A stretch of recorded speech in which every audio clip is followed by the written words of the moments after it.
Bizlardan ko'pchilik so'rayotdi, yangi Cobalt monitorligiga qanaqa qilib YouTube ulasak bo'ladi? Akalar, buni muammoni yechimi juda ham oddiy. Oddiygina o'zingizlar qo'yib olsanglar bo'ladi. Karplaydigan narsa bor. Bozorlarda sotadi, internet do'konlardan ham olsangiz bo'ladi. Oddiygina USB portga shunday tiqib qo'yasiz, monitorga o'zi avtomatik tarzda ulanib oladi.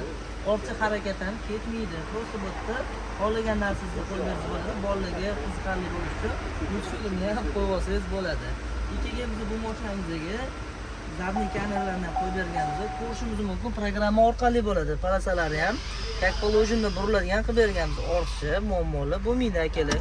Bu yerda muammo qilmaydi, xudo xolasa. Nimaga? Programma orqali bo'lgani uchun. Ikkiga start topini ham qo'yib berganmiz. Oddiy kalit uriladi. Yondan gitarada просто bosadigan bo'lsangiz mashina o'tadi. Yana bitta tormozni bostirib, avtomatik tarzda mashina zavod bo'ladi. Xo'p, bu yerda oynab o'tiradigan bloklar yo'q edi. Yangi mashina chiqmaydi bu narsa.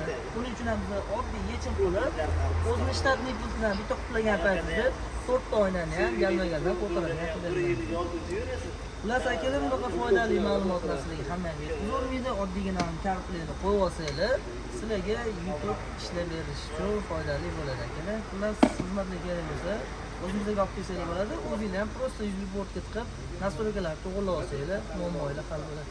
Joninglar sog' bo'lsin, charchab qolmanglar.